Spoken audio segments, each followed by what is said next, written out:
In any city, in any country, go to any mental institution or halfway house you can get yourself to. When you reach the front desk, ask to visit someone who calls himself the holder of wisdom. The desk clerk will chuckle and guide you to an empty room. They will hand you a key and tell you to wait some time in the room until you hear a bell ring. When it rings, you have to lock the door through which you entered, wait until a second ring, and unlock it.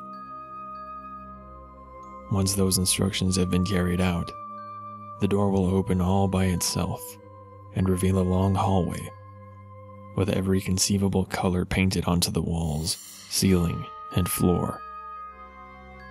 Follow the hallway until you hear a little girl singing.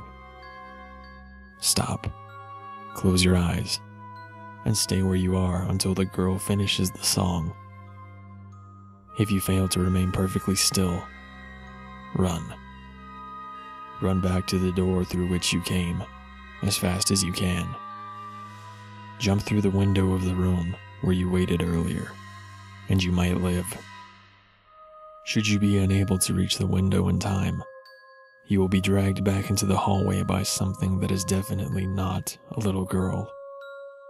You will be pulled by this horror until time itself ends, forever feeling the pain of every soul dragged to an early grave. If, on the other hand, you manage to remain perfectly still until the song ceases, you will be free to either turn around and leave forever, or venture further into this realm. If you prefer the latter course of action, walk deeper into the hallway until you reach a human-shaped door. Open it with the same key that was given to you earlier. Step inside, and close the door behind you. In the middle of the room, you will see a desk with a bright candle.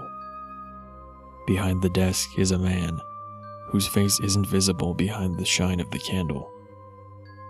Approach, but always keep the flame between you and the man's face. For if you witness what he looks like, your gaze will be fixed on his until your own hands have removed every inch of skin from your bones. Stop when you are 5 steps away from the desk. The man will raise his hand and gesture you to come closer. But do not step any further than this. Close your eyes and ask him one question. Who will bring them back together?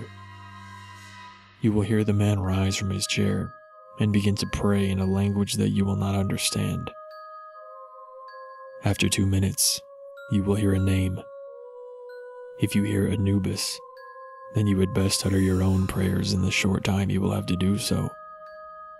But if it is Thor you hear, then you may open your eyes.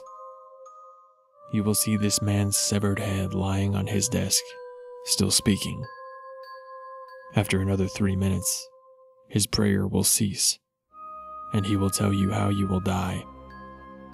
He will describe every minute detail of your horrible death, and you will be unable to move or react while he explains your end.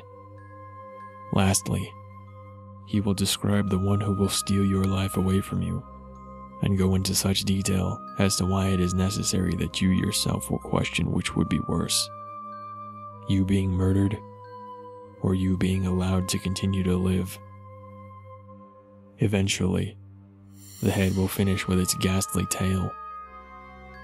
It is Object 9 of 538. It is up to you what you do with the knowledge of your death. For now, it is inevitable.